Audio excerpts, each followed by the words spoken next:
want to say welcome. Please make sure your cell phones are turned off. I'm giving everyone a moment to find a seat, gather the presence in the room. I'd like to go ahead and introduce our POA Board President, Marty Inkrot. He was formerly president of New Villagers. He's now in his third year as a POA board member, currently serving as president of the board. And so if you could come forward to make some welcoming remarks. Please welcome Marty Inkrot.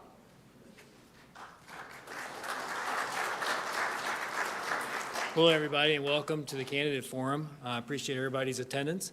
Hopefully we'll have some candidates. I don't see any yet. I know there's some here.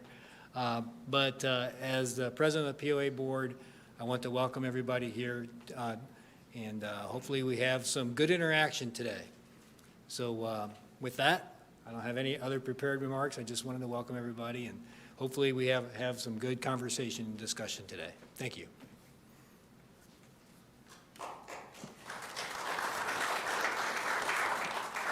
Thank you, Marty.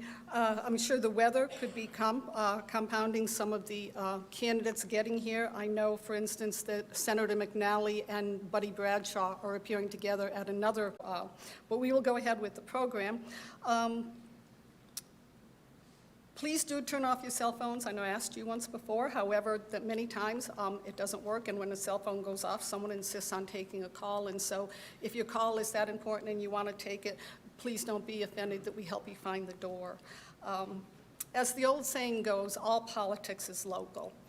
And when and if something affects you and you need to speak with someone regarding your well-being, your property, education, taxes, your rights, these people tonight are the people that represent you in those issues. Get to know them, then feel good about voting for them. One of the Governmental Affairs Committee's primary goals is to act as liaison and advocate for the village, an educator of prominent officials and commissions, as well as TVPOA members, and a leader in community activism and get out the vote efforts. It is with this in mind that we host this forum today. Recognizing that 50% of our villagers have moved here within the last 5 years, it is imperative that we understand the election process here. August 4th is the general election for the county offices that primaried in May. It is the primary for the state and federal offices. It is also when we elect our judges and chancellor for the 9th Judicial District.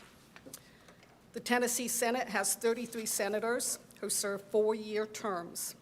Every 2 years, approximately half the Senate is standing for election. One cycle is up odd-numbered districts, and 2 years later, the even districts are up for election. The Tennessee State House has 99 representatives who serve 2-year terms. The county mayor is a 4-year term. I have been advised by the elections office that there are 2 write-in candidates on the ballot for August 4th. John Cook is a write-in candidate for the mayor position. Amy Langley is a write-in candidate for county clerk. If you've ever voted for a write-in candidate, the old way with paper ballots, you really could write them in. The way you would have to do this here is you would have to find that office on the ballot when it's up on your computer screen, locate it, and you would need to type that name into the write-in section of the ballot, if that is the way you want it to go. Both of these candidates, John Cook did not respond to any communication for invitation or participation to attend. Amy Langley was unable to attend due to her schedule. So questions will come from the audience, 1 question each, respectfully please. Candidates will have 2 minutes to introduce themselves. Questions will be timed with 2-minute answers. They will be given a warning at 20 seconds and again a red timeout at the end of their time. They will be given a chance to have closing remarks at 2 minutes. So the audience is going to be well reversed in how this is done by the time our candidates arrive. So at any rate, the first candidates that we were to have would be Randy McNally, Earl Siegrist, Lowell Russell, and Buddy Bradshaw.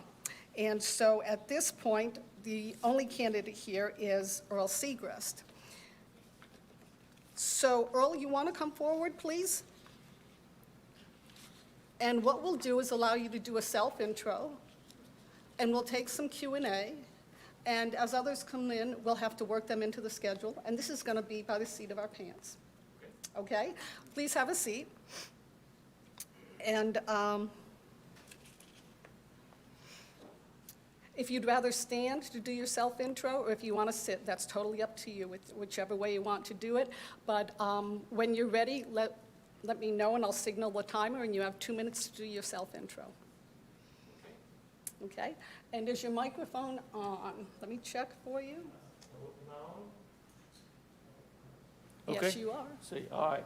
I'm a little bit new at all this technology, okay?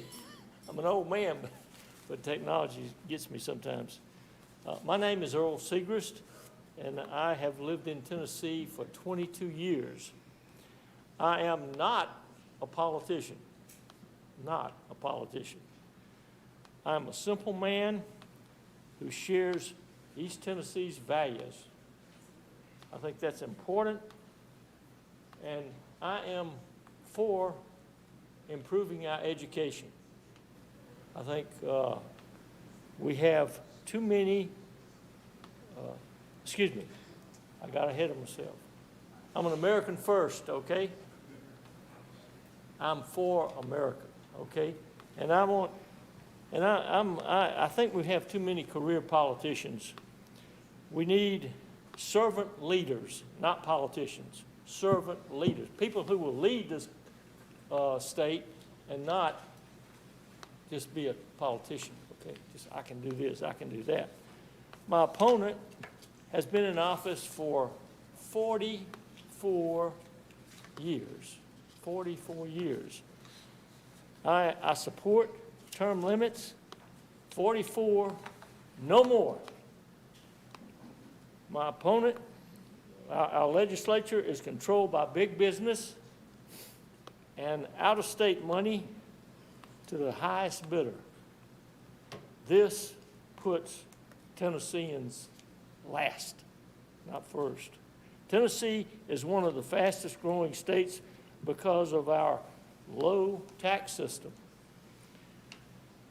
Companies are moving here and bringing their educated liberal employees. I got 20 seconds, is that right? That's right. Okay. 10 now. Education is important to me, and we need educated people to take these jobs that are coming in.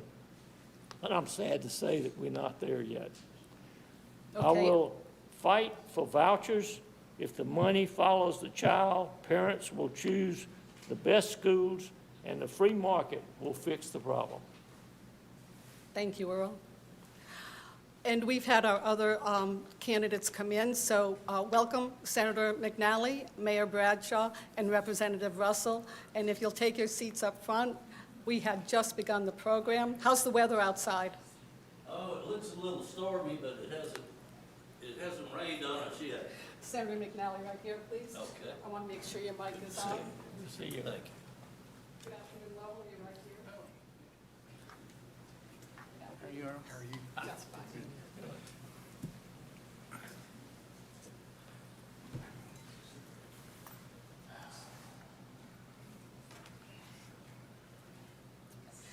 So we're just into the self-intro part of the program, and so I want to give you just a brief rundown of how we're doing that. We're allowing 2 minutes for a self-intro. Once we get into questions and answers, it'll be 2-minute answers. Would you hold up the yellow sign for warning? That's 20 seconds left. The red sign means you're out of time. So please bring the microphones a little bit closer to you so that they will project and pick up what you're saying. And Senator McNally, if you'll begin with the self-intro. You can stand if you like while you're speaking, or you can sit. It doesn't matter, whichever you prefer. Thank you. I'm Randy McNally, and I serve as the senator from Loudon County and part of Knox County and all of Anderson County.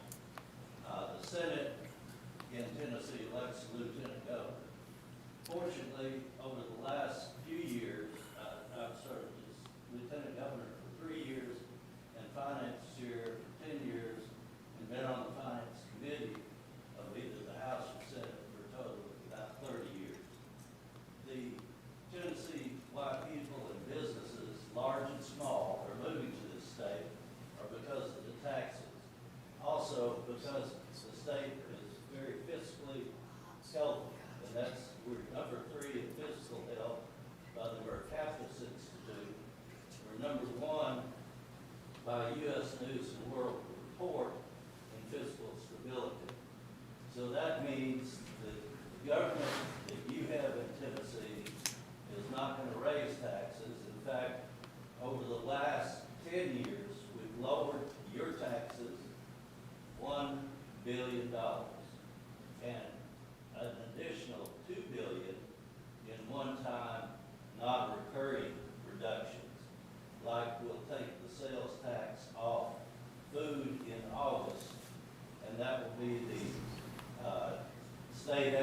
we're not gonna saddle Mayor Bradshaw with a bill, so we're gonna pay what we would normally pay, or what he would normally get in taxes during that month. Also, the state has 3 AAA credit ratings, credit, 3 of the major credit bureaus. Thank you. And I'd appreciate your vote. I appreciate you turning out. I appreciate you listening to me. And just make sure you go vote. It's so important, especially this November. Thank you. We want to change Congress. Thank you.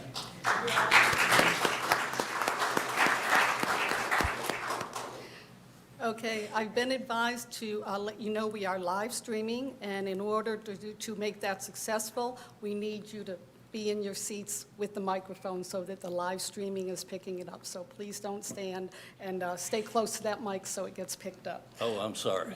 I didn't realize myself, and so we'll take care of that. Should have flipped the red card on me right away. So, Representative Russell.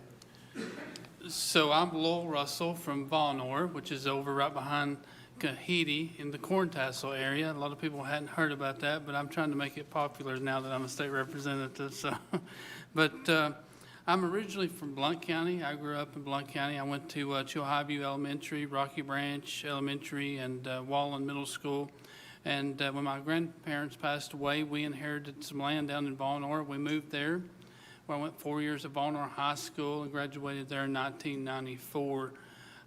After graduation, I started working at the Monroe County Sheriff's Office, and I ended up going to Roane State Community College and getting a degree in criminal justice, and then began to work at the Highway Patrol. Spent 14 years as a state trooper. In March of 2012, my patrol car was hit by a tractor trailer as I just finished writing a ticket, and almost killed me. Spent 5.5 years in physical therapy, and I decided during that time I didn't just want to go home, sit on the couch, and do nothing. I wanted to find a way to serve my community and give back. And at that time, Jimmy Matlock was the representative, and he chose to run for the U.S. House of Representatives and announced that he wasn't going to run anymore. So I started going around the district and asking people what they wanted out of a state representative, and after talking to them, I thought that our ideas aligned pretty well, so I put my name on the ballot and fortunately was elected in 2018. And I ran on public safety, small government, and the economy. And I think that is 3 things that are real important to the village, and it's been my honor to serve. I definitely want to thank the people that are here from the 21st District for allowing me that opportunity. I hope that if I could ever be of assistance, that you all will give me a call. I try to work as hard as I can for you, and if given the opportunity, I hope to get reelected since there's nobody running against me this time. So, but if you need me, give me a call. Thank you.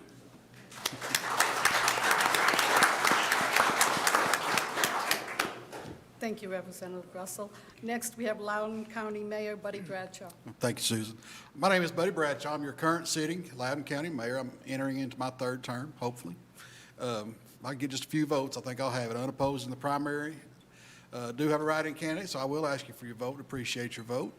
It's been my honor and privilege to serve Loudoun County and to help to lead Loudoun County in an era of unprecedented growth.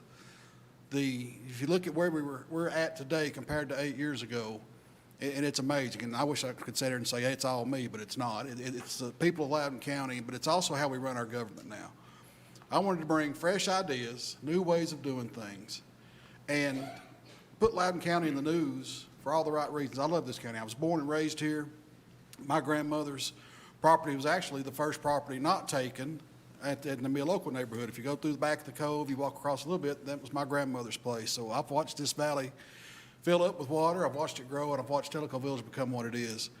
And my whole goal was to make Loudoun County better. And one of the things that we were able to successfully do that is my team around me. I've got the best team in the state of Tennessee. We're currently in our 5th consecutive clean audit by the comptroller. We're the only county that can say that at this. Now, there's been 5 before, but we're the only county in the state of Tennessee currently with 5 consecutive clean audits. The 6th one my fingers are crossed, will be the state record. We do things one way, and that's the right way. And my team is incredible. They serve the people, and I instill to them that their job, whether it's pushing a button at the recycling centers, whether it's a maintenance, whether it's the animal shelter, that their job's a reflection of my office. And our employees have bought in. They're invested. They love these clean audits. They don't want to be the one to mess something up, not because I rule with an iron fist, but because they're that proud of what we're able to accomplish. It's like I said, it's been my privilege to serve. I hope to continue to serve, have an open door policy. My phone number's out on the internet. It may not be the same day because it rings nonstop, but give me a day. If it's not the same day, give me the next day, and I will happily return. Thank you very much.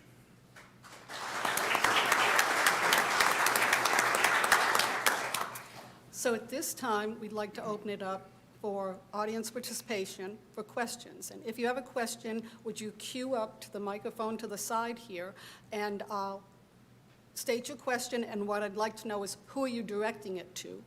And we'll make sure that it's directed to the right person, and then opposition will have a chance to answer that as well, and then we'll go to other questions. So I don't see anyone lining up. Nobody's in, okay, here we go. Yes, please.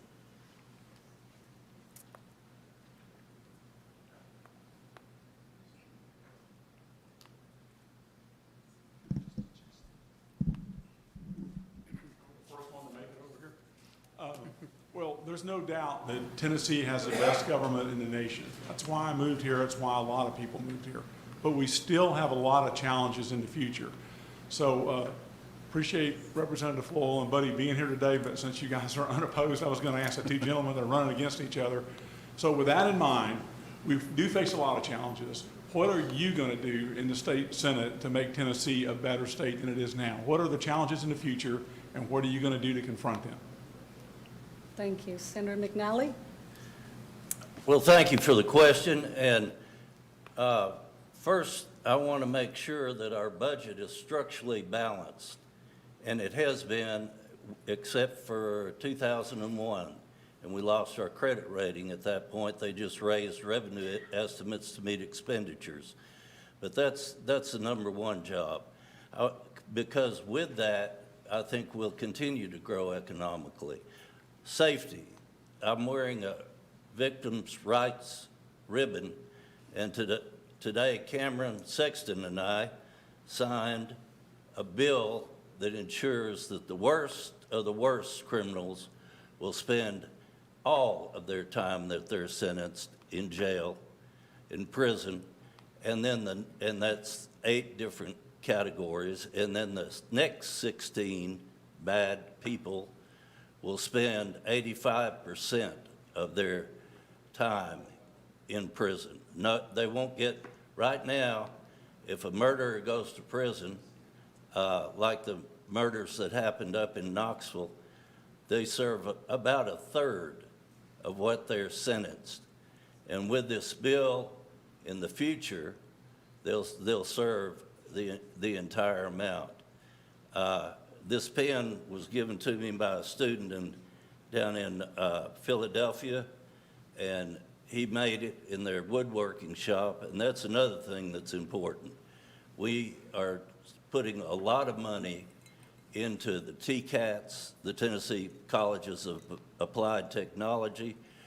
Our test scores came back this year for the K through 12, and actually Tennessee did see growth where most of the states saw falling off, and it's simply because we didn't close schools and we didn't close businesses. Now, some cities did, but we didn't.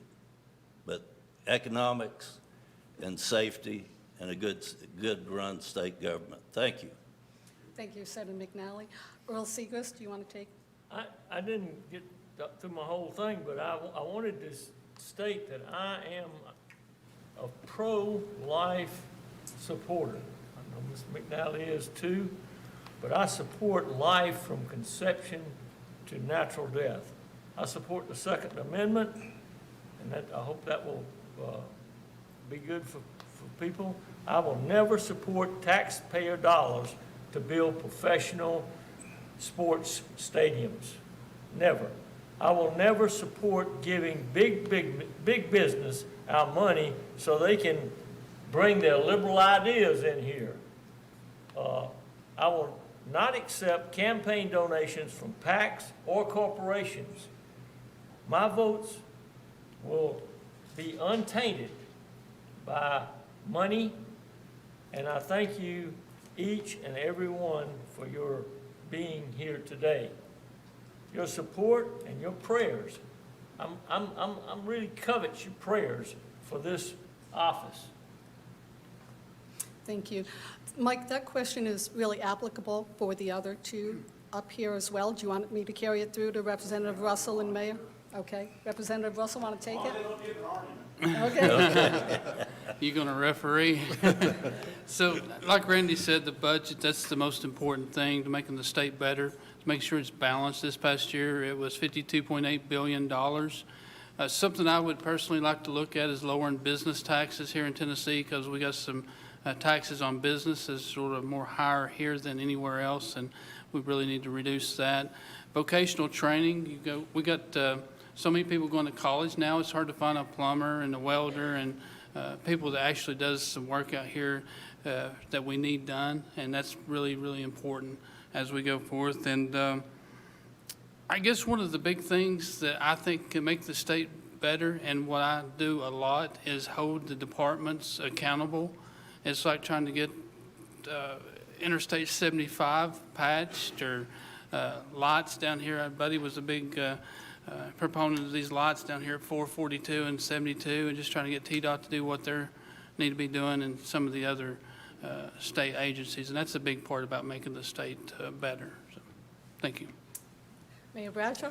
Well, I think looking forward to the future, we've set ourselves up here in Loudon County over the last 8 years. When I sat down for my very first budget cycle, we had an entirely new budget committee, and myself, of course, as the chair.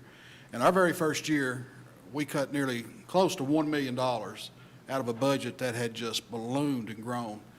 And so we were, I don't know if fiscally conservative is a strong enough word for what we have, but we went through every line, thousands of lines of budget.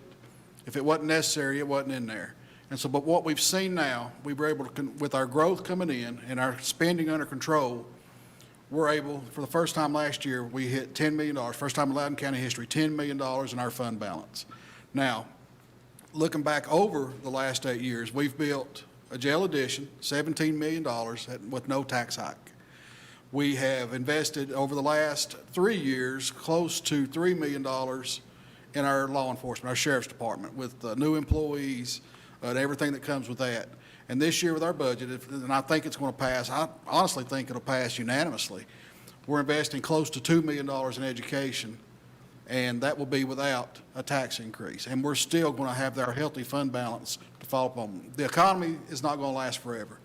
Now, I think it will hit here last because East Tennessee and Loudon County, we're a destination. It's beautiful here. Our cost of living's low. Our taxes are low. So I think if it does hit us, I think it'll hit us last. And I don't think it'll be as severe because the bottom line, people are fleeing big government regimes out of the income tax-based states to come here to our sales tax-based state, and they realize, and it dawns that, you know what, my goodness, this is how it should be done. I think in Loudon County, I think we do it, maybe I'm a little jaded, but I think we do it better here than anybody else.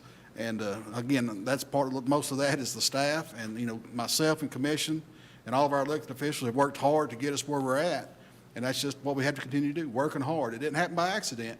We continue to put the work in. We'll continue to hold the course. Thank you. Thank you, Mayor.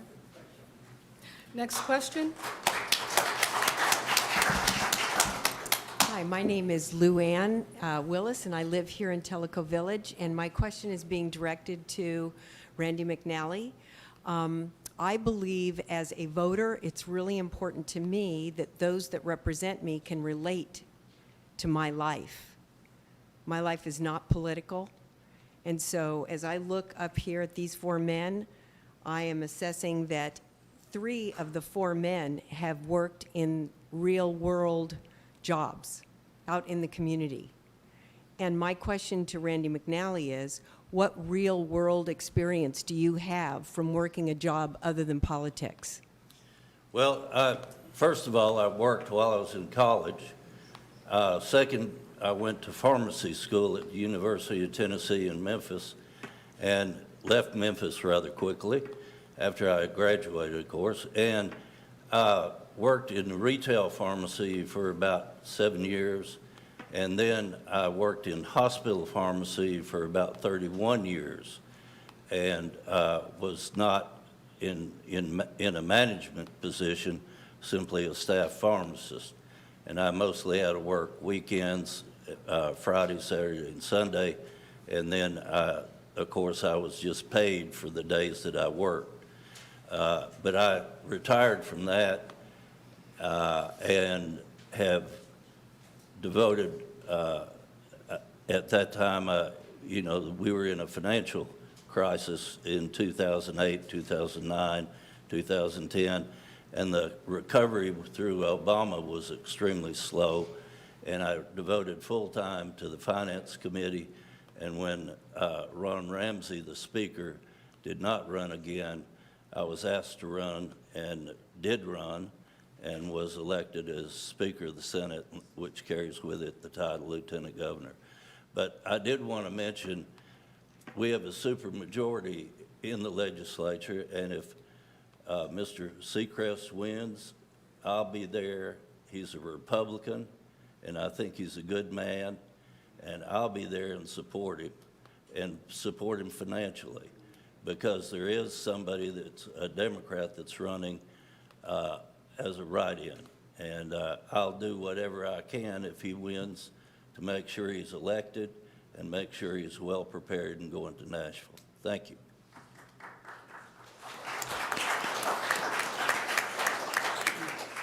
Would any of the three of you like to relate your real-world experiences very briefly? I will. Okay. Representative So- Russell? I grew up really poor, and through high school, I had worked for the athletic department. They paid me a little bit here and there just to clean up after the ball games and dances and things like that. And then I would mow my neighbor's yard for $20 every couple of weeks, and that's how I made my money throughout high school. I saved up and bought me a 1973 Super Beetle. That was my very first car. So, but I've done a little bit of everything since I graduated. I've done a program with the foster care where I would mentor some of these kids. I had, of course, like I said earlier, worked for the sheriff's office. I started a parking lot striping business with a friend of mine in 2000. I substitute teached a little while to earn a little extra money. And I started a rental business in 2002, I think it was, 2002 or 2003. It's adding up in the years now, so but somewhere around in there. And that's how I sort of make my money now. Legislators, we don't make that kind of money, so, but that's my life. Okay. Thank you, Representative Russell. Mayor Bradshaw? Well, my very first job, I had probably 60% of the yards on Chastana Way out here in Tellico Village. But now, that being said, that's been long ago. There's only about 10 houses. So I wouldn't want 60% of them now. I wouldn't have time for anything. But I have, you know, started out in high school. That's what I did. I mowed yards. I attended Tennessee Wesleyan for a while. I played football for them, blew a knee out, and in my ever young wisdom, decided college wasn't for me anymore. I did go back to school later, much later, and get my degree. I've done everything. I worked for Lance. I sold potato chips out of trucks. For a small stint, thank goodness, I worked in the sanitation department for Monterey Mushroom. That's exactly as dirty as it sounds, yes. I was very fortunate, very blessed to get on with TRDA Coyo in Von Orr at the age of 21. And I worked out there for, oh gosh, I guess 14 years, right at 14 years for them.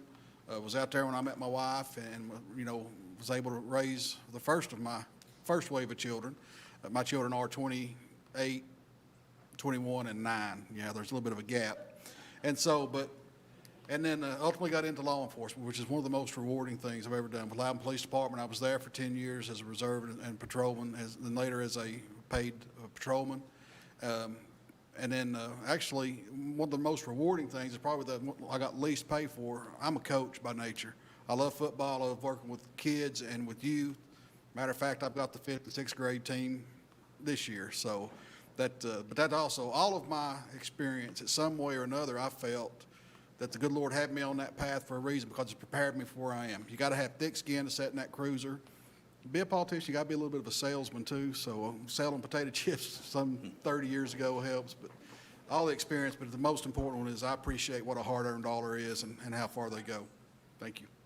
Okay, and Earl Siegrist, 2 minutes. I spent 55 years in business, manufacturing, and I built my own business here with my son for 22 years. It's an ongoing business that I've turned over to him and his sister, and we know a lot about the hardships of doing business, okay? I mean, we have gone through some tough times. The senator mentioned 2008. We went through that. We went through getting kicked out of K-25 and finding a place in Lenore City. So we've had some rough situations, but the business is thriving right now. My son and daughter are doing a great job, and I just applaud them. And these are his children back here that are with us today, and his wife. They came along with us, but they're just great people. They've been taught properly, and I'm very proud of the ancestry that's there. Okay, thank you. Yes, ma'am. Question. Yes, Mr. Seagram, I would ask you to get closer to your microphone because you're very difficult to hear. Okay? And This gentlemen, better? I would like to so thank you for coming to Tellico Village because, yes, we are a voting base, but we're small, and we appreciate you coming out. My question is directed to Senator McNally, and I would like to find out if I'm very concerned about education in our state. And what all of you have been talking about so far is financial, which is great. That is a short-term thing. Our children that are coming up, those kids that are sitting in the back, that is the future of America. And I'm very concerned about what they're being taught. Senator McNally, I would like to know what you think about critical race theory, about sexual education that's being taught in our schools, and about state funds that are being directed to teachers' unions and other organizations that are coming against family values and parent rights. And then, Mr. Seagram, I would like to get your views on those same things. Thank you. Senator McNally. Thank you for the question. I'm totally opposed to critical race theory, CRT. We have passed a law that makes it illegal for teachers to teach that particular subject or subjects. And I firmly believe in the strength of our country. And as you said, that strength will eventually pass to the youth in our country. And Tennessee's education system, when I came on board, was 48, and we used to say thanks to Mississippi and Alabama. Now, with Governor Haslam and Governor Lee, we've moved the needle down to where we're about 36. I want to see us get to number 1, and I want to see us concentrate on the sciences, reading, writing, and math. We don't need a lot of this other stuff that's being taught in other states, and I'm totally opposed to us having that in our schools. We also have passed a new bill that instead of the school board being the ultimate authority on what books are used, the state has a list of preferred books. If they go outside that list, or if somebody objects to something that's in the preferred list, they go to the school board. If the school board does not take the book off, they have an appeal right to the State Board of Education. That board's appointed by the governor, and they will, I'm sure if there's anything that's off in that material, the parents will win out for sure. But thank you very much for your question. I am very concerned that we have turned the school system on the surface, as Senator McNally has talked about, because the teachers are monitored by the state. And the state has a very, very poor leader. He came in from can't think of it right now, but he came from Bill. I think Bill Gates is the person that really set that up. And you can't have that kind of leadership. And like I said before, we need leadership, not politicians. Okay? I want some leadership coming out of the State House and out of the governor. I want to see them do what they're supposed to do. I propose that we get voucher systems in place, and I think once we get the voucher systems in place with the parents putting the child first, where that child needs to be, and then having that money follow the child. That's an important issue. Once that happens, financial situations will take care of itself. By that I mean, if the money goes away from that high school or that school, it's going to move to the parent, to where the parent wants it to be, and then the state will have to, the school will have to modify what they're doing. Representative Russell, that you make deal with sense? this in the House as well. Would you like to take a Yeah. shot at that? Absolutely. Earlier, the question was how we're going to make the state better, and I said hold these departments accountable, and that includes the Department of Education. And I also voted to outlaw critical race theory, and the library book bill, I voted for that, so we can have checks and balances. I think that some of the teachers are the best of the best. I wouldn't be here if it wasn't for Coach Dave Evans, and he took me under his wing and helped me out, and I think it's important that the government has to work with their teachers and listen to them. I got 4 superintendents in my district, and they're the best of the best, and I try to work with them to make sure that they're doing what they're supposed to do and help them out where I can. And other than that, I think Randy and Earl summed it up pretty best. I will say this, I had the opportunity a couple months ago to go to the Greenback High School, and they registered every single one of their seniors that's eligible to vote, and we need to make sure that we pass that along to this future generation, that voting's important, and it matters who you vote to lead. So thank you. Thank you. Mayor Bradshaw, on the county level, do you want to address that at all? I think if you look at our school board, they're very conservative, to say the least. I think if you look around at our schools, we have some of the best schools in the state, and I wish I could name them, but I kind of leave that up to Mike Guerin, our director of schools. And so, but our schools and our teachers do an incredible job. My associates is in science teaching. My oldest child, my daughter, is a teacher at Eaton Elementary. And I think you see our teachers investing, I guess, emotionally with our students as well. Now, we've got a few that I'm not fans of. My oldest son, when he was a senior, was asked to leave one of his classes for defending our sovereignty of a closed border. That didn't go over well with me, and I told him if it ever happened again and he didn't call me, then I was going to play the role of principal. And so, but our school board, they hold their course. They support our teachers when they need support, but they're also not afraid to correct when they need to be corrected. The investments we've made in the past, and I'll be honest, I would have liked to have seen us invest a little bit more over the last few years, but in the process of this county getting to where we're at financially now, it also has led us to sink, and they've not went without. Don't get me wrong, one thing, they've not went without.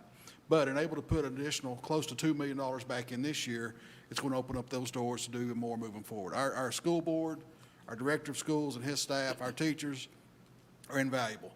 And I think they do a great job here, and I'll compare our schools. Now, some of the scores you see aren't always of course, I think they're actually away from everybody has to take the ACT now. I think that's went away. You know, that was ridiculous when it happened because, you know, we've got kids here that, and I guess every school, they're not going to college. They could care less what their ACT score was. And there was a kid I coached in high school. He was going to be a diesel mechanic, period. So he got in his ACT and goes down through our just marking things because he had to take it. But if we do the right investment, especially with the state investments into TCAT, we're going to be all right. Our schools are good, and I'll put them up against anybody's in the state. Thank you, Mayor. My other question was not answered by anyone. Ma'am, one question each. They addressed what they could. We have another person waiting, so we'll get to you if possible, but we are beginning to run out of time. We have someone else waiting. Please step to the microphone. Hi, I'm Joe Grant. I'm a retired physician, lived in Tellico Village for 5 years with my wife Karen. Is that better? No? Okay. Not working? All right. My name is Joe Grant. Got that? Okay. And my wife Karen's with me. I've been here for 5 years. I'm a retired physician, and I had an opportunity to go up to Nashville. I spoke with Senator McNally, and appreciate you let me talk to you. And I want to talk about the patients' rights bill that got tabled in committee. Very disappointed. I know politics is politics, but it was a difficult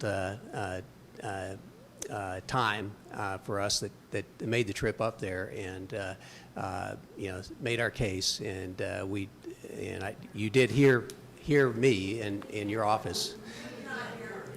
Sir, if you could get to the point, what is your question Okay, for the candidates, please? Tell me what happened with the patients' rights bill, and also I want to know political contributions from healthcare and companies and you know, and teachers unions. Do you take those, or will you accept those? Which question do you want answered, please? We Whichever have time one. for one question. Which question would you like answered? Would Patients' you like to know what's Patient happened to the rights. bill? Yeah. Which- And I'd have to look at that specific bill to find out what exactly happened, but bills have to pass through committees in the House and the Senate. And in the House, a lot of times there's subcommittees. The Senate, it's a full committee, 9 members on the committee, and it has to receive 5 votes. And I don't know if it was either deferred or if it was tabled, as you say. That's an unusual move to table a bill, but I can find out and check with you for sure. And the other thing is sometimes they put it into a study committee that looks at the particular issues. But I think that by far and away, patients that go into a healthcare facility, whether it's a hospital, a doctor's office, or a nursing home, do have rights. And they do have rights to select the treatment that they want to receive. They have rights to privacy, and they have rights when they go into a facility to make sure the individuals that treat them are licensed. And those are things that I support. And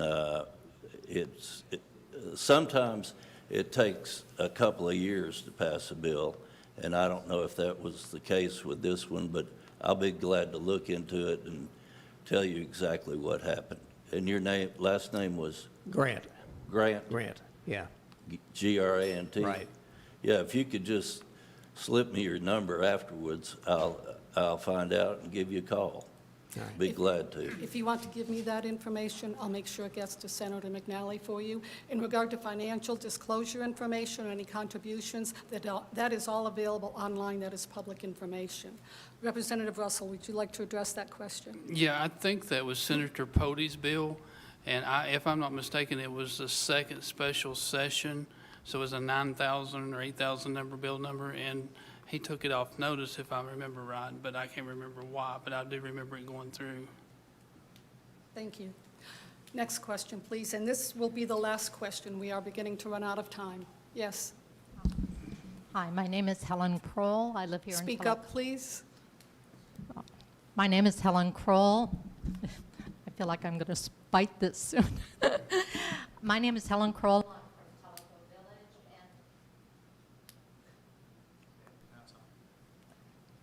All right, is that much better? Yes. Okay. I'd like actually everyone on the panel to address the issue of illegal drugs and the impact that it's having on our families, our community, our state, and of course this goes beyond state lines. But what I'd like to know is, in terms of if this is a priority for each of you, what you hope to achieve during your, or support in your next term of your office in terms of getting this under control. Thank you. Senator McNally.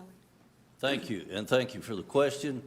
The illegal drug issue I had sponsored for a number of years, finally got it passed, and then we had to get it funded, but a controlled substance registry.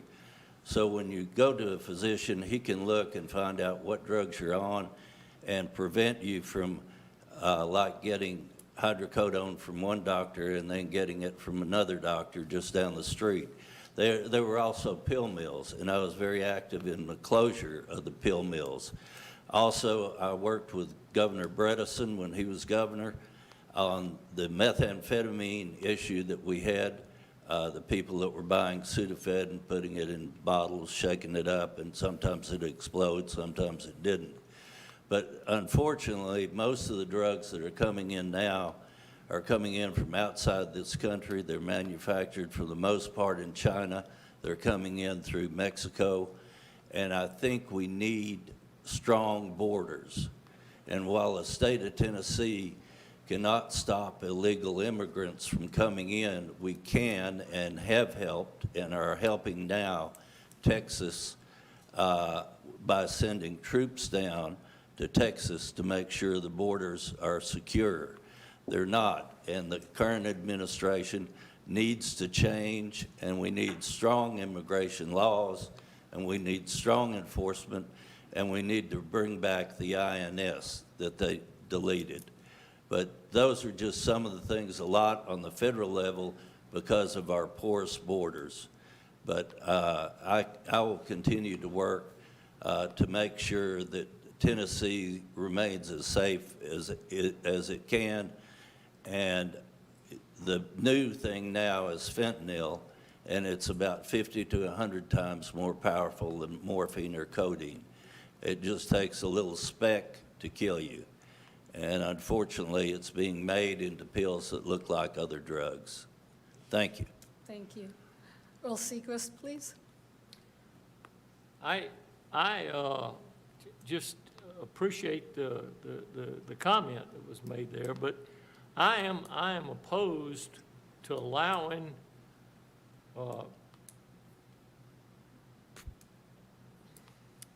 patients who may be undercover, maybe disoriented, making decisions for themselves, and the people cannot, the parents, not the parents, but the loved ones cannot interfere in this, and I think that's terrible. I think that's just a terrible thing, because we're allowing a person who is disoriented to make a decision, probably a life threatening decision, and their husband is outside the hospital, and they can't get in to talk about that. Now, I know that for a fact. So I appreciate the doctor's idea on that, and I think something really needs to be done about this. Patients' rights. Patient has a right to have their spouse in there and help them make decisions, because they are in a drastic situation, and they must be. We can't depend on them making a correct decision. Representative Russell. So there's only one way to get rid of illegal drugs, and that's support our law enforcement officers. We got to work with them, we got to listen to them, we got to give them funding. The best way to combat the illegal drugs is probably through grant funding, because these officers nowadays, they're so busy, they can't even fill a class for an academy. We're so short-handed. The Highway Patrol, they tried to get a class together and had to reopen the hiring process just because they couldn't get enough applicants, and that just says a lot about the job they do. They're scrutinized more now than ever before. So I guess we're going to have to look at some sort of appropriations to give some sort of grant funding for drug enforcement, if that's what the state wants to do as far as combating illegal drugs. But other than that, it's going to cost money. Now, up until about a year ago, something interesting that I found out, you could order fentanyl off the internet and it'd deliver to your house. So that's something that the federal government would have to take care of. I mean, the state can do as much as it can, but when you start getting to the Postal Service and inspecting these packages, stuff like that's sort of hard to find, but it's going to cost money. It's going to have to be through grant funding. Mayor Bradshaw. I think the investment is, of course, the big problems are at the borders. I think we all know where it's coming from. The best local solution we can have is our law enforcement investment in law enforcement. Our non-judicial drug task force, which covers Loudon County, Meigs, Morgan, and Roane, is probably our front line. But then it also, most of those cases start at the local level. That's with our local deputies, our local law enforcement officers. Now, my last year with Loudon Police Department as a patrolman, I worked 3 desks. One guy I went to school with, one 25-year-old, and my last day on the job, it was an 18-year-old kid who took a methadone Xanax cocktail, and his heart just stopped. It relaxes you so much, your heart stops. It's not so much that anymore as it is the fentanyl. But giving our officers, supporting our officers, and like I said, we've made a huge investment in law enforcement in this county over the last 3 years, supporting our officers, also giving them the tools they need to be successful. And so if you look at our officers, they've got body cameras where, there's no doubt when they stop someone that, it doesn't get through out on technicality, because we make sure our officers are doing it right, and making them aware, and being out on the street and being active and being seen in the public is huge, because relationships, they can't be afraid to pick up the phone. A neighbor should never be afraid to pick up a phone if they see something illegal going on next door. And so putting that face out for our law enforcement officers and supporting them, giving them tools they need to be successful is crucial. And education at a young age as well. That's, never, you see stuff like this, you think, yeah, maybe in some of these big cities, you don't ever think of anything like that happening in Loudon County. But the sad fact is it does happen here in Loudon County. And so support with our law enforcement, giving them what they need. Thank you. I want to thank all the candidates. I had promised that we would end when people needed to leave. I know there's commitments they're going to. And at this point, we'll take a 7-minute break, not a 10-minute break. And the only thing I need from you candidates is one photo before you leave, please. Thank you. We'll reconvene at 5 p.m.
gentlemen, ladies and gentlemen, may I have your attention? Ladies and gentlemen.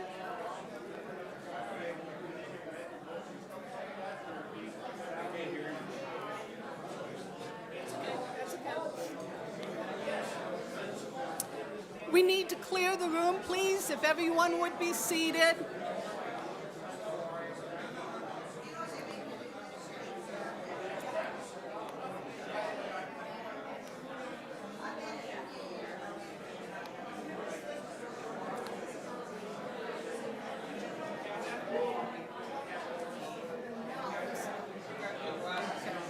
Yes, we do. Okay, ladies and gentlemen, please clear the room. If you will take your seats, we are going to begin.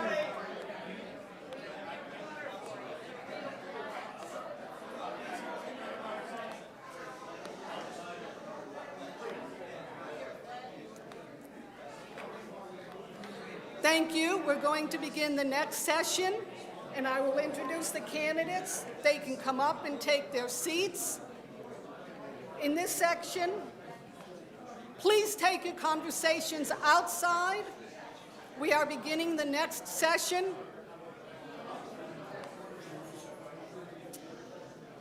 We're beginning session 2, and that encompasses the candidates of the 9th Judicial District. That district covers 4 counties: Loudon, Meigs, Morgan, and Roane. Judicial officers serve for an 8-year term. Loudoun County Commission is a 4-year term. Loudoun County Clerk is a 4-year term. This session will hear from candidates for the 9th Judicial District, candidate Tom McFarland, Frank Williams, Loudoun County Commission, Henry Cullen, Kenneth Moore, and Loudoun County Clerk Riley Wampler. And the other candidate on that one was Amy Langley, who is the write-in who was not able to attend. We're going to go right into the 2-minute self-intro. And so I'll begin immediately to my left, which is candidate McFarland, Tom McFarland. 2 minutes. Share a glass there. Please, may we have your attention, please? Now you are. All right. And your signals were over there for 2 minutes, 20 seconds. And would you hold up the signs so that they're aware of what they're looking for, please? Thank you. Okay. And your 2 minutes would begin now. Self-intro for Tom McFarland. Well, I want to thank the committee for giving us this opportunity. It's always good to be here. My name's Tom McFarland. I grew up next door in Roane County, practiced law in Kingston for 32 years now. And I was a single dad. I raised 2 children by myself. My son is now 25 years old and works for this big corporation in Nashville. My daughter's 23 years old, and she decided she didn't want to go to college, and she had some ideas that really impressed me. She is now the principal stock owner in a corporation called True Care Incorporated, where she has found a little niche for herself in the home health care business. So I'm really proud of both my children.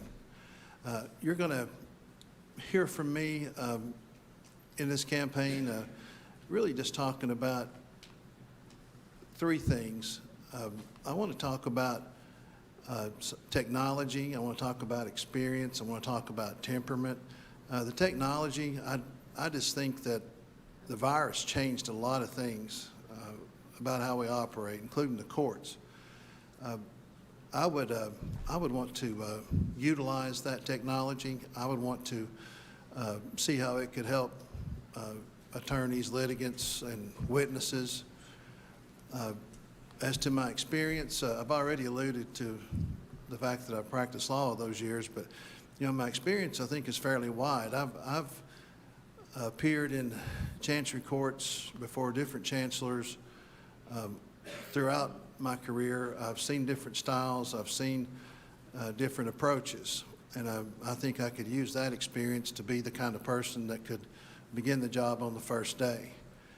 And finally, with temperament, just want to say everybody has something on the line that's big to them when they go to court. It's a scary thing, I just want to conduct a court where they're treated with compassion and dignity and professionalism. And anyway, thank you for letting me be here tonight. Thank you. Frank Williams.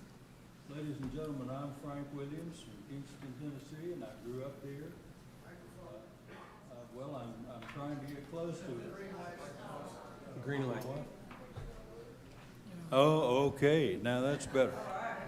I'm Frank Williams. I grew up in Kingston, Tennessee. I'm married to wife Donna. We have 3 sons, adult sons. We now have 9 grandchildren, 7 of which are granddaughters. So, and let me tell you, those people who say there's no difference between boys and girls, they don't know what they're talking about, because when the little granddaughters crawl up in your lap and hug your neck, there's just something special about that, and you can't duplicate it. And so we had 3 boys, and now the good Lord has given us some granddaughters, but we love them all, and we're thankful for it.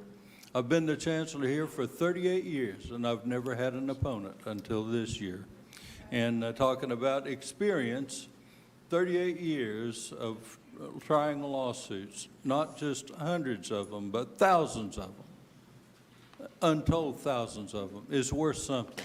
I don't know. I guess you all are going to decide what that is worth. But I'd like to talk for a few minutes, because as the years went by, I began to see things going on in the courts that troubled me, because I'm not just a chancellor, I'm a Republican. I'm a conservative Republican, and I know why I'm a conservative Republican, and I know the difference between being a conservative Republican and a leftist. And what I was seeing going on in the courts, the Tennessee Judicial Conference is made up of all of the state judges across the state. They get together 3 times a year, and I was seeing in those meetings things taking place that I knew were wrong. And it's not because I'm especially smart or I had this great education, but I recognized they were wrong, and I started writing about them. And here's a 2007 Law Review article from the Campbell Law Review entitled "Reinventing the Courts: The Frontiers of Judicial Activism in the State Courts." And and then here's another one. Okay, time is up. I will keep the time limits. Thank you. Okay, and County Commissioner and Chairman of the Commissioner, District 7, Henry Cullen. 2 minutes, Henry. Good afternoon, everybody. As I look around the room, I see a lot of friends and neighbors, but Susan has told you that I'm the commission chairman. I represent this.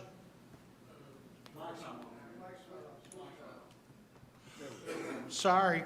I'm the commission chairman. I represent District 7. I've lived in Tellico Village for 20 years. Kathy and I have made it our home. And I guess when the end comes, Click will carry me out of here. But I was elected to the Loudon County Commission in May of 2014. And that's after I spent 8 years as your fire chief from 2004 to 2012. And with a group of dedicated volunteers, we took the fire department out of the ashes and turned it into one of the most respected organizations in Tellico Village. I'm still a member. I still hold my advanced EMT license and Firefighter 1. In 2018, I ran for re-election, won. In the first meeting in September, I was appointed the chairman of the commission by my fellow commissioners. Now, I'll tell you why that's unique. I'm the first one that's never been born in Tennessee. I'm the northern carpetbagger that came to Tennessee. So anyway, on the commission, I serve as the vice chair of the budget committee. Buddy's the chair. And for the last 7 years, we haven't raised your property tax. We went through 2 reassessments. This year, you'll get no tax increase. I helped resolve the village tax lot issues. I served on that jail committee that built the jail for $17.5 billion, and we didn't raise your taxes. I was elected to the TRDA board in April 2021, and I resolved the boating issue for servicing and helped get the kayak launch. Thank you. Thank you. And candidate Kenneth Moore. Good evening. My name is Ken Moore, candidate for Loudon County Commission, District 7.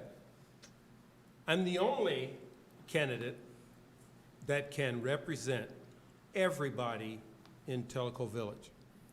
I was born poor. I was raised by a mother and father. I served in the USMC for 7 years. I can relate to poverty. I can relate to anguish, but I also have lived the American dream. My family is proud to be American. You will not hear any special comments from me coded. Ken Moore is a candidate that will serve Loudon County. I've served all my life. I serve my country. I serve my church. I serve my community, and I will serve you in Loudon County. You will not hear anything negative about Henry Cullen from me. Some of my best supporters say, you better not say nothing bad about Henry. He's a good man, and I believe that he is. The only thing I can tell you is that if I am elected commissioner, Loudon County will change. Loudon County will try to be better than it is. Loudon County will not strive just to sustain the status quo. My history says, 45 years in industry, if you try to stay still, you will go backwards. Thank you. By the way, he's my neighbor, and he's got one heck of a voice when he cuts his lawn. Thank you. And now candidate for County Clerk Riley Wampler. Thank you, Susan. Hello, I'm Riley Wampler. I'm candidate for Loudon County Clerk. Just a little bit about me. I've got a family. I've got two girls and a boy. One of them's graduated out of high school. Two of them are still in high school, Lenore City High School. I'm a local resident. I lived here for my youth. Went to school at Rome State. Went to Tusculum College, got my degree, all while I was working a full-time career. Actually, I've been through several mergers. I ended up with Staples. Ended up with about 20 years of operational and management experience, and worked my way through 4 mergers, and kind of got where I was at. That position closed. I moved back to Tennessee about 7 years ago, and currently I'm the regional operations manager for Hunter Oil Company, and we're a distributor of oil. And my wife said not to keep it real short about that because I get long-winded. So that's part of my background and my experience, and part of the reason that we wanted to run for county clerk is something my dad did for 32 years. He started in '76 through 2010, and so it's a little bit of a legacy. It's the same name, and we grew up as a family learning to serve, and that's what we're asking to do as your county clerk. So the county clerk's office does your registrations, license, tags, marriage license, handicap placards, and also collect the business tax. And then they also actually work with the county commission as far as the record process. So again, I'm Riley Wampler. I ask for your vote. We do have a write-in candidate for August 4th. I could use your help. Thank you much. Thank you. And by now, audience, you know the drill, so is there a line queuing for the microphone? Okay. State your name if you would, and your question, please. So I'm Mike Thornton again, the first to ask a question tonight. It seems to me that I was phrasing this for our county commission candidates, but I'm sure it applies to everybody, that the 2 most important things to be a county commissioner would be the ability to demonstrate leadership and teamwork. So my question is for you, what have you done up into your life now to enable you to demonstrate leadership and teamwork skills on the county commission or the other offices that you're going to have? Let's start with the county commission. That's where it was directed. So Henry Cullen? What have I done in my life? I've spent 34 years with Ford Motor Company in senior management, marketing, and sales. A career that has taken me across the USA, but I didn't do it in a Chevrolet, for those who remember Dinah Shore.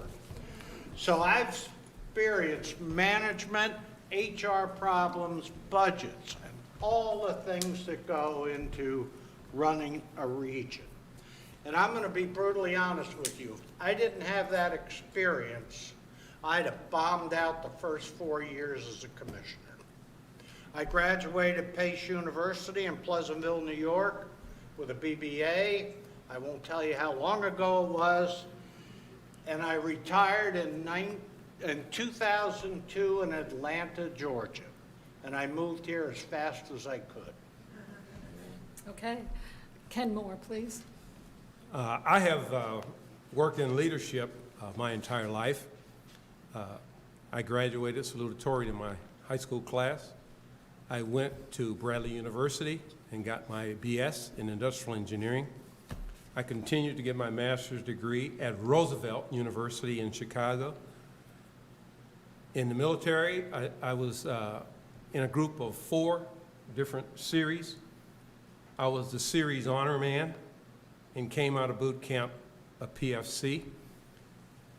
Every opportunity that has been given to me in life, I've rose to leadership. In my church, trustee. With the MGA, secretary. With the Baptists, I'm VP of the Eastern region. Leadership comes with a price.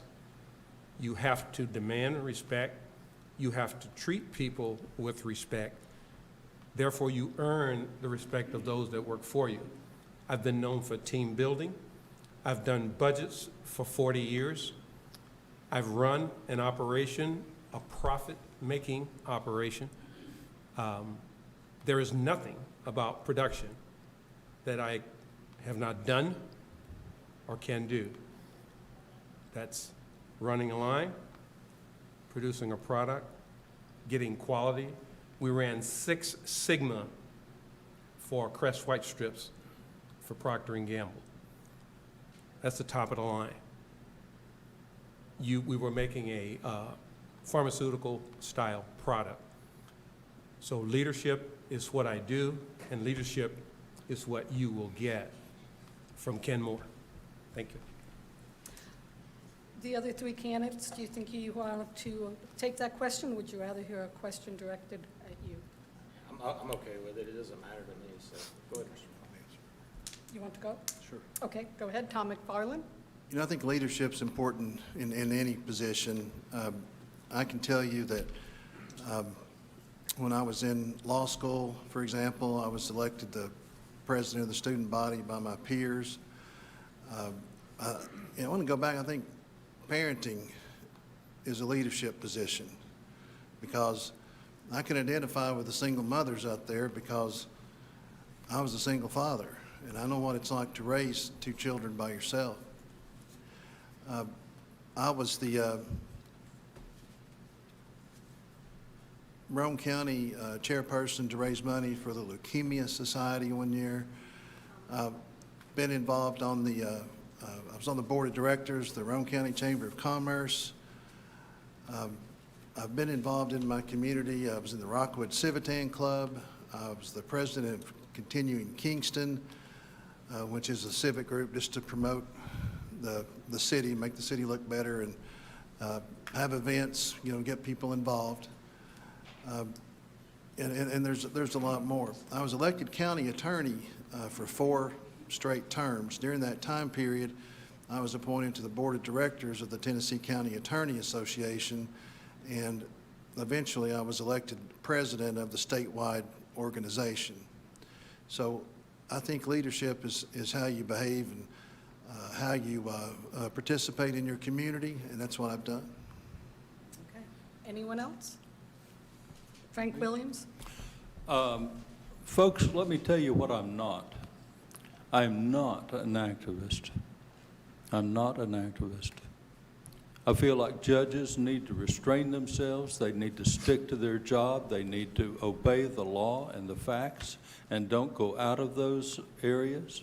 Don't stick your nose into political issues that are the province of the legislative and executive branches of government. We just should not do that. But as we look around in the world today, in the United States today, that's exactly what the judges are doing. And that's what this is about.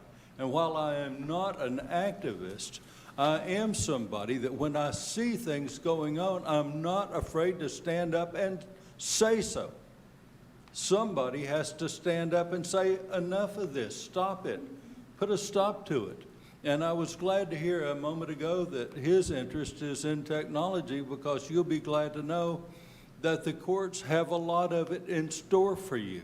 Right now, the courts, the National Center for State Courts, the Conference of Chief Justices, the Conference of State Court Administrators, the American Judicature Society, the American Bar Association, they're all working on forms of artificial intelligence and virtual reality that will give you access to a dispute resolution system 24 hours a day, 7 days a week, from the privacy of your home, so that you will no longer have to go to court to get what they call a judge or other arbiter. And that word other arbiter could mean, when you turn on your computer screen, the person you may be looking at, it may be a real person, or it might be a computer-generated image. But that's what they're working on. Today, as we sit here, they're working on that. And they're making progress. You all probably have seen news reports about the incredible progress that has been made in AI. So beware, beware. That's all I can say. Thank you. Riley, did you want to take that as well? Yeah, absolutely, Okay, yeah. please. So, Riley Wampler. yeah, leadership is something that, that we all have to distribute, to show. But part of my leadership, it's hands-on. And so I'm a hands-on leader. I'm a team builder, and I like to get involved, and I like to be involved with everybody that I'm working with. Currently, like I said, I'm a distributor for Hunter Oil, regional operations manager, and very much I've built that team, and I'll be sad. There's part of me that's sad to go, but I think there's a bigger calling for me right now. And but I've been able to bring these people in and actually work with them hands-on and show them. And my first thing about telling somebody when it comes in and work for me, I'm not going to ask you to do anything that I wouldn't or couldn't do myself. And that's part of my mantra when I go out. I believe in taking care of people and trying to look after them as much as possible, because those, in a business setting, those are your livelihood. And so we got to take care of our people. And like I said, some of my leadership, it started at a young age. When I was first into office products, through an HR issue, I actually picked up my first supervisor position. I was 19 years old, and I had 8 guys working for me, and they were all almost retirement age, but they were great guys, and we all worked together and became a team and cohesive, because they knew exactly what I said. I'm not going to ask them to do anything that I couldn't do or wouldn't ask them to do myself. So thank you very much. Okay. Next question, please.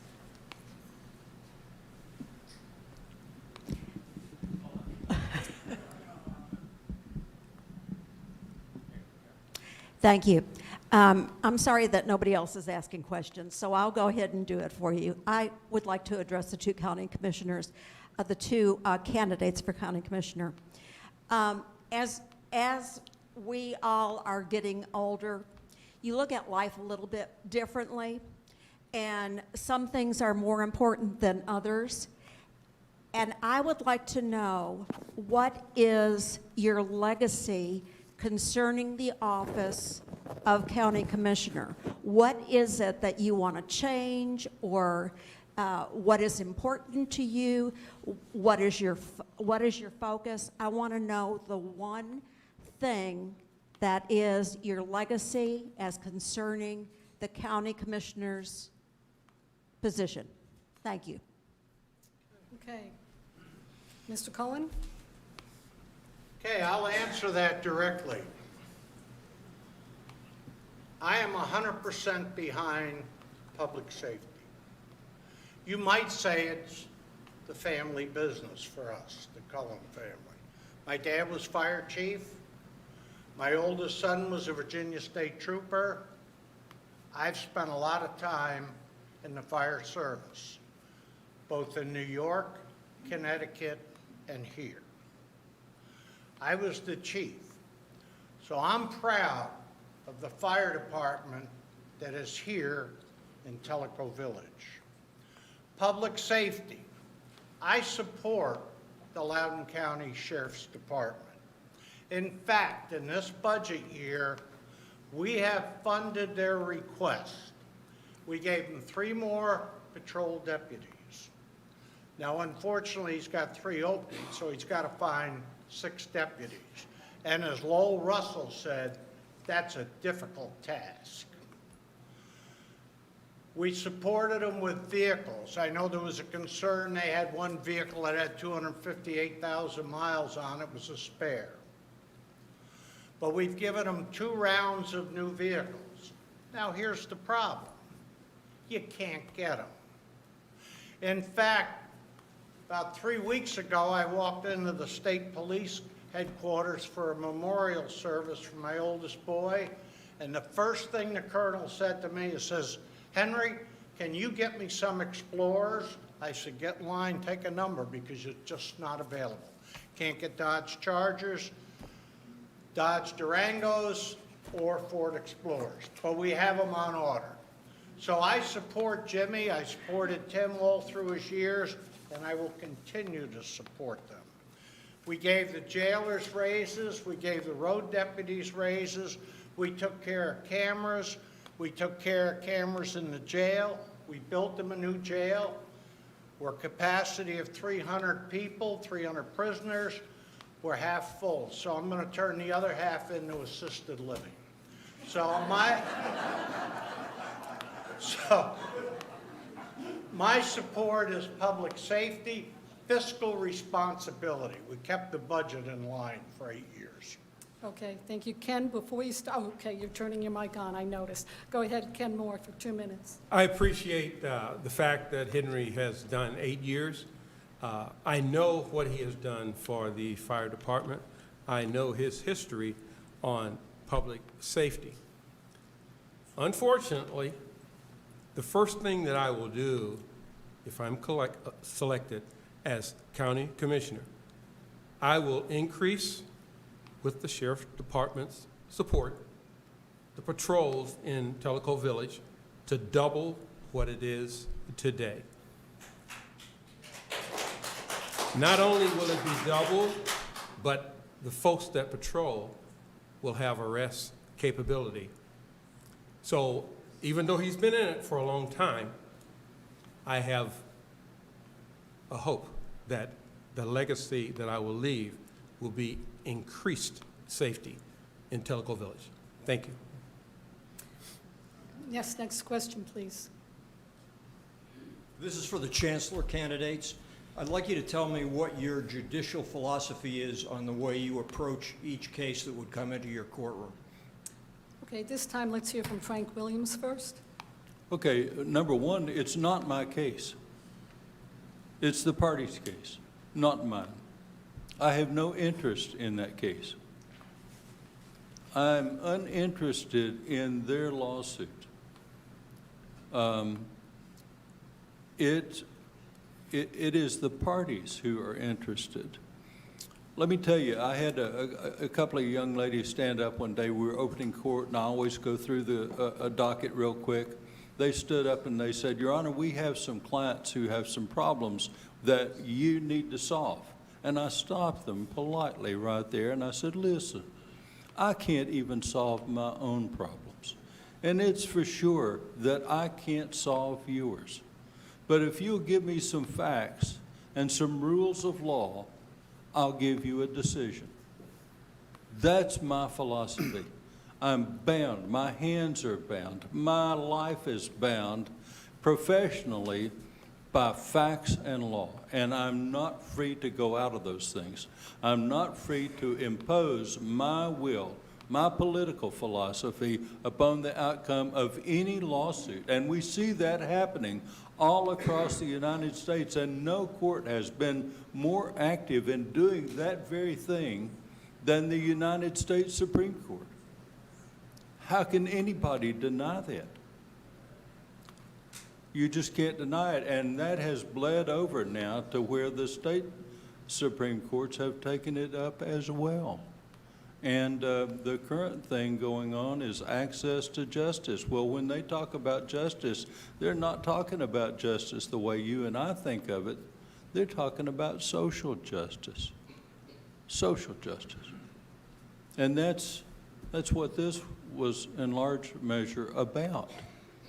So my philosophy is to obey the rules of law and adhere to the facts and speak the truth. And that's the way I see it. That's the way I see my job. Okay. Tom McFarland. Well, I would care about the people in my court. I would care about the problems that they bring before me. But those problems can affect how you rule on the case. You find the facts and you apply the law, and it's okay to be caring as long as you make that decision and do it with the temperament that is respectful and dignified. And I would say that my philosophy, to answer that question, is I think we need conservative judges. I don't read things into the Constitution that's not there. I think a judge should enforce the law, but that judges should never make law. So that's something that I would live by. And I think that's just the rule of thumb for a conservative judge. I don't agree with the activist judges either, but I think a judge should simply enforce the law, whether he or she agrees with that law or not. I really disagree with these district attorneys that are deciding they're not going to prosecute cases that your elected representatives have decided what the law is, and they don't like the law, so they won't prosecute it. I strongly disagree with that. I think that we ought to have rule of law, and we ought to have conservative judges that enforce that law, and that judges should never make law. Thank you.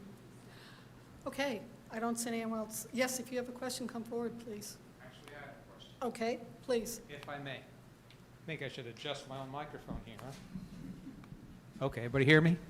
Yes. Okay. I'm going to switch to TRDA a minute. I'd like some questions for the commissioners, please. Each of the 3 counties that comprise the area falling under the TRDA already appoint its mayor to the board of the TRDA. Do you think the county's second representative should be a member or staff member of the county, or an elected, or excuse me, an employed or an elected citizen to represent, to be on the board? Do you support that move to make it a citizen and not a member? And if so, would you support such an action for the commission? Well, I can tell you how it works right now. In 2019, April, I replaced the Loudon County representative on the TRDA board. That was Gene Lamberth. Gene Lamberth was Dr. Lamberth's father. He retired. The way it works is it goes in front of the county commission. The mayor makes a recommendation, the commissioner votes on it. The commissioners vote on it. So it would require a change in the way we do business. But right now, that's the standard procedure. Would I work to change it? Well, if you got a bunch of other members on the TRDA board, Brian Hall, and the 3 mayors, Mayor Monroe and Loudon County. So that's how it works. Would it take a change? It would take some work to get it done. Would you support it? I would, but it'd be just one voice out of a bunch, so yes. That's how it works. Okay. Mr. Moore? I would do anything that makes sense. I would not have a closed mind to someone from the community being on the board. Thank you. Someone else had their hand up and, yes, was headed for the mic. Go ahead, please.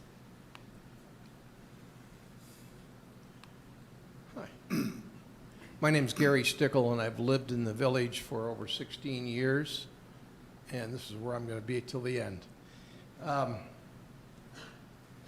This is, a question is directed to the two candidates for county commission. You've talked about the past. We've had a spectacular, at least 8 years with no tax increases, built a $17 million jail, funded the schools, the roads, the sheriff's department. Going forward, what plans do you have for the future for us? And in particular, Mr. Moore, your campaign flyer says something about you would hold the county commission more accountable to the voters.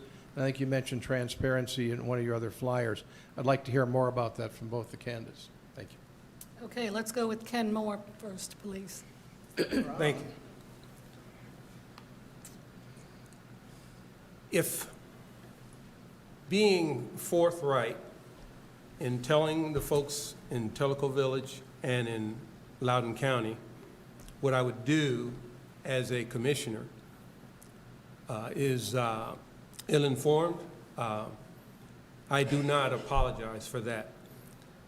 I believe that the Loudon County Commission has a responsibility to not only be the caretaker for Loudon County, but to remove any obstacles that there are to growth and development. The only way you can do that is study, analyze, and then come back and make a decision on it. The way that the Loudon County Commission is today, they don't spend a lot of time doing those things. I will ask questions, I will ask for debate, and I would like learned decisions about the future of Loudon County. And don't just assume that I have a mandate, because I got elected, to do anything that I want to do. I will not do that. Thank you. Henry Cullen? All right, first of all, let me address the issue of transparency. Under Tennessee law and county governments, we have open meetings. We cannot meet in private and discuss anything. The only time we can go into executive sessions is when it involves a county lawsuit. It has to be with the county attorney, Bob Bowman, and we cannot debate, vote. All we can do is ask questions. Everything else is out in the open. Personally, I do my homework before I show up. I make darn sure I know what I'm talking about. As far as growth, I'm for controlled growth. But you got to remember, growth comes with issues. Roads, sewer, water.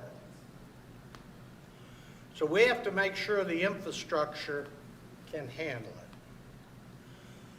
I'm not against growth. In fact, that's what keeps our tax base moving along. But uncontrolled growth will end up with big bills for sewer, water, and roads. So we want to make sure that matches. The other big issue for county government is, I am all for quality education. We just funded this budget with what the schools have asked for in terms of revenue. And it was well over $1 million. But with growth comes schools, and when we start building new schools, and your tax rate's gonna take a hit at 20, 25, 30 cents, it's gonna be an issue. ATF covers some of it, the adequate facility tax. Goes to capital improvements and debt reduction. So yes, we are transparent, we are open, and I share it with the POA, I share it with my village residents. Thank you. Okay, the question I have is basically for all of you, but I'm going to start with the chancellor candidates. Please take a minute to explain how your office affects Tellico Village, and then how would you implement continuous improvement or cost-cutting measures in your office if elected? We'll start here, Tom. Well, I think Tellico Village is an important part of Loudon County, which is the largest county in the district now. And so I can speak to that. As far as cutting the costs, I think that goes back, I talk about technology, experience, and temperament. The technology part of that could save taxpayers money. And, what I've seen a lot over the years that I've practiced is these law enforcement officers. Sometimes you see these poor people, they'll be sitting in court and they're about slumped over, they've worked 24 straight hours, but they have to sit there and wait until their turn to testify. And we're paying them overtime or whatever to do that. I think we can use some of the technology to get them home, get them off the clock, give them a time to participate electronically. And that's just one of the ideas that I've had. But that, I think that's the primary way I think we would cut some cost is by implementing the technology that's currently not being used. Okay. Frank Williams, how do you see the officer of chancellor affecting the village residents, and what cost-cutting measures can you see trying to implement if you're elected? The most immediate and direct impact of Chancery Court on Tellico Village, and I think you're probably looking about some specifics here, is that we try lawsuits. I've tried hundreds of lawsuits involving Tellico Village, things that you all don't even know about, where your lawyer comes to Chancery Court to enforce zoning regulations or other ordinances that you have down here that need enforcement. Over the years, there have been a few cases that involve construction lawsuits. I don't remember who the parties were or who those types of cases belong to, but I've done that, and that's a direct impact on Tellico Village. Those types of things would be something that would typically come to Chancery Court. As insofar as reducing costs, well, I don't think that I have any real control over that because the legislature sets all sorts of things with regard to salaries and monies available for office space and secretarial help and literature and things of that sort, so that as a practical matter, I don't have much control over that at all. But with regard to technology and the benefits of technology, I would tell you, I'd go back again to what I was saying earlier about artificial intelligence and about virtual reality, because among all of the things that the courts are working on is what's called the VeriChip, which is going to be inserted at some point in your body as a time-saving device, as a way of allowing you as citizens to track your medical information, your health records, and things like that. And some of you will want those things. There's a downside to it, however, in that the state will be able, not this last year, okay. I was going to talk about when the brain confesses, but we'll do that another time. So taking this down to the county commission, we are all from somewhere else, and so let's understand how this commission operates. Does it affect the sheriff's department, the school board? What does the county commission encompass? And then what cost-cutting measures you might see being affected by you if you were elected? Let's start with Henry. Okay, the county commission is responsible for the overall governance of Loudoun County. Budgets, all the infrastructure, the court system, the sheriff's department. And the way it works is we have a budget committee made up of 5 commissioners. The mayor by law is chairman, I'm vice chairman. We watch expenses closely. We're not frivolous. You heard Buddy say the first year, we went through the budget line by line. We respect the growth and we cater to what the various departments need. Told you the sheriff's department, we take care of them. The schools, we gave them additional money, the highway department. But you have to be fiscally responsible. Here's the problem. We have to balance the budget, and we have to answer to the state auditor. And, as Buddy said, we got 5 clean audits in a row. We share the second lowest tax rate in the state. The problem is we have to balance the budget. We don't have the printing press in the bottom floor of the county commission. We can't yell down the stairs, hey, whip me up another 1.7 trillion. Ours is real money. So we're very fiscally responsible. And by the way, for my friends in the village, I always watch out for you. But we're hamstrung when it comes to Tellico Village. It's a private subdivision. There's a TCA that says we can't lie, can't drop a pile of cash, and that's TCA 5-9-109. It's illegal to give taxpayer funds to a 501c4 corporation. Now, where we do help out, I funded the fire department from 15 to 75. We take care of the library. We just took care of our place down by the Food Lion. So we watch out for the budget and the village. Okay, Ken Moore. There is no argument that the county commission does an excellent job on budgets. I sat in on about 5 of their budget meetings where they went through a large percentage of the line items that they have to do. And I understand that they have to balance that budget. It has to match up against the taxes that they bring in. So there's no argument as to what the commission does. They are fiscally responsible. As Henry says, they have been audited. No issues whatsoever. And if there's any questions, just in the last 3 months that I've been involved, I've learned a lot about how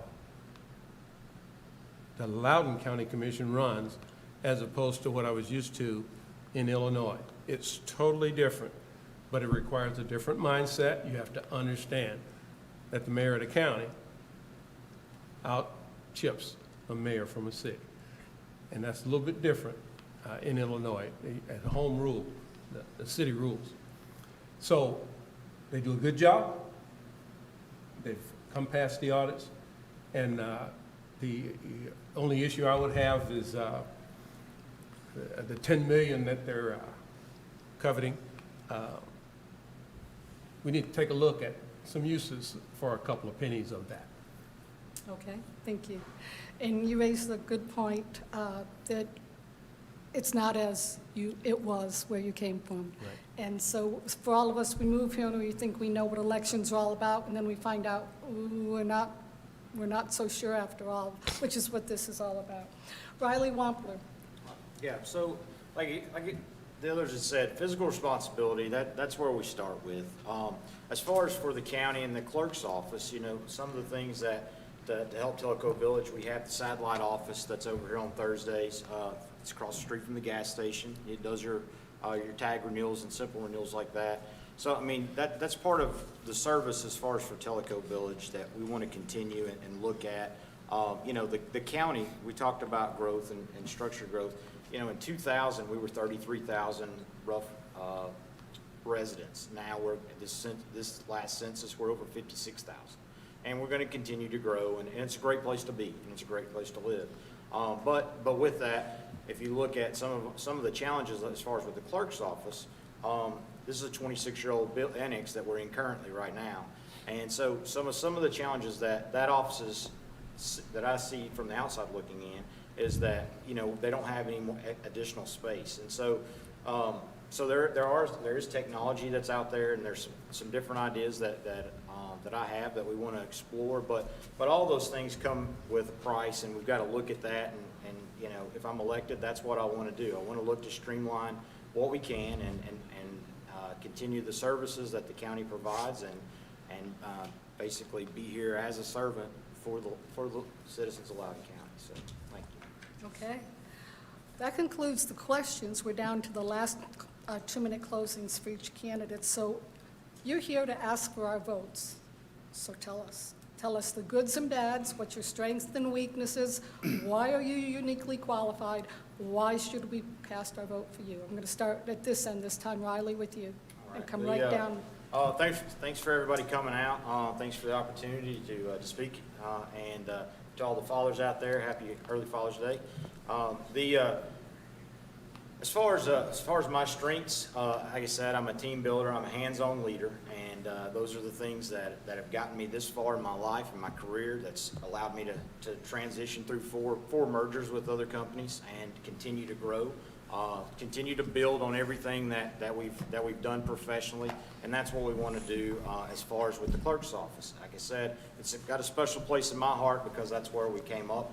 I grew up before the old courthouse burned down, when it was my dad's office, and when he moved into the annex, I was there as well. And so there is a tradition, and that is not taken lightly for me, because I'm a Tennessee boy, and so I'm here to serve the public, and that's what we grew up, and that's what we're asking you to do. So August 4th, we're asking for you to vote for us. Thank you. Ken Moore. As opposed to Henry, I haven't been here 20 years just yet, but I'm working on 16. This is my third home, and as it's been said, I pray that it's my last home. I've always been known as a builder.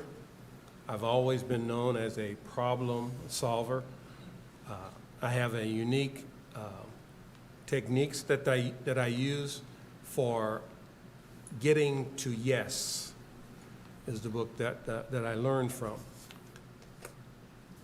There is no reason, in my opinion, that reasonable folk that have a difference of opinion, and I heard a number of those tonight, hidden and veiled under certain codes, but we should be able to sit down across a table and disagree without being less than civil, without being disrespectful, or tearing down the person that we're talking to.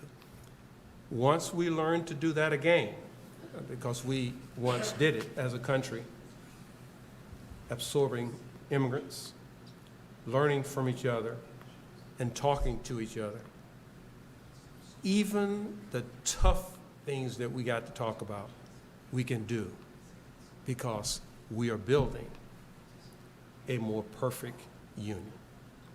It's not perfect yet, but we are building a more perfect union. And I will stand on the wall. I don't want my grandkids to ask, Grandpa, what were you doing when the United States went to pot in 2022? I'm going to say I was standing on the wall, and I was participating, and I was having my voice heard. Thank you. Thank you. Henry Cullen. Okay, I'm going to run on my record, and I will put my leadership and experience up there. I will continue to watch out for my friends and neighbors in the village, and I will always do what I can to help out the village and the entire county. I'm going to ask you one thing. Early voting starts on July 15th, Roan State, in the Loudoun County Office Building. It'll be here in the village on July 20th and 21st up at the Choda Rec Center. I'm urging you to get out and vote. Amen. And I would appreciate your support, and I'm going to ask you, keep District 7 red. Thank you, Henry. Frank Williams. And that's the first nasty thing you said. Well, I had to. I'm a redhead. Well, my hair used to be red also. It isn't anymore. So, folks, the only thing that I could say to you that I'm willing to say, because it's a fact, and that is that I've spent 38 years trying virtually every kind of lawsuit that you can try in Chancery Court.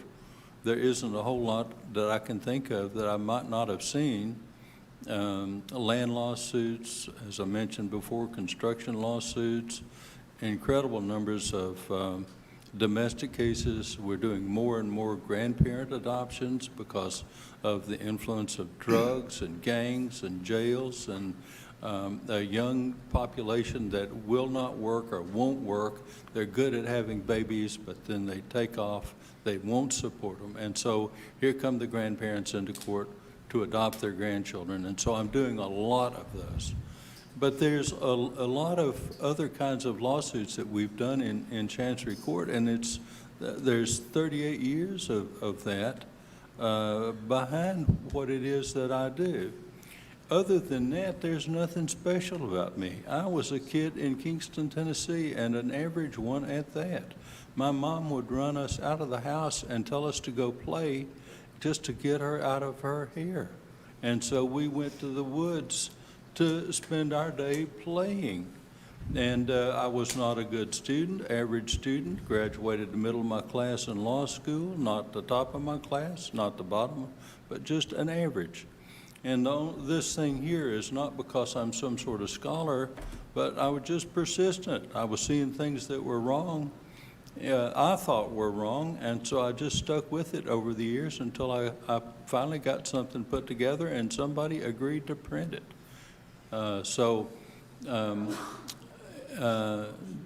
Just basically, personally, an average guy, and I'm asking you, in spite of that, to vote for me. So, Thank you. Tom McFarland. I have been reaching out to Tellico Village, and I'll continue to do so to get my message out, the things that I'm talking about in this campaign. I'm a conservative. I would be a conservative judge. I'm a Republican. I've contributed to the party on many occasions. 4 years ago, I was Governor Lee's coordinator in Roane County. I've been asked to do that again. I believe in the Second Amendment, and I'm a member of the NRA. And that's just a little bit of background about me. But I'm going to keep talking about technology and experience and temperament. The technology I'm talking about is what other courts use just to make courts more efficient. I'm not talking about chips or anything like that. That's what that's the technology I'm talking about. As to my experience, I've had a lot of cases in Chancery Court, and there have been Chancery Courts all over the state. I've got experience trying lawsuits from start to finish with jury trials and non-jury trials. I've won cases in Tennessee. I've won cases in Florida. I think I'm the only lawyer in the district that's licensed in both Tennessee and Florida. And in regard to temperament, here's what I'm talking about. My experience as an attorney is when someone comes in to see you, or when someone comes into court, most of the time in their eyes, it's the worst thing that's ever happened to them. It's their money, it's their marriage, it's their children. Sometimes it's their freedom. But to them, it's the worst thing that's ever happened to them. And it's okay for a judge to be compassionate and care about those people, as long as the judge is strong enough to make the right decisions. And that's the kind of chancellor I'd be, and my name's Tom McFarland, and I'm asking for your vote. Thank you. It's not the easiest thing in the world to be a candidate, and so let's give them all a hand for stepping up, putting themselves forward, and we're grateful grateful that there's people like this that will step forward for these kind of things. You can still request an absentee ballot up until July 28th. Early voting, the last day to register to vote is July 5th, and early voting does begin July 15th through July 30th. I'd like to thank all the candidates for being with us today. I'd like to thank Marty Inkrot, the POA president, John Arguiles and Pat White, POA board members that are here. And again, before you leave, we get that required photo. Thank you, audience, as well. You blew it right at the meeting. You blew it right at the meeting.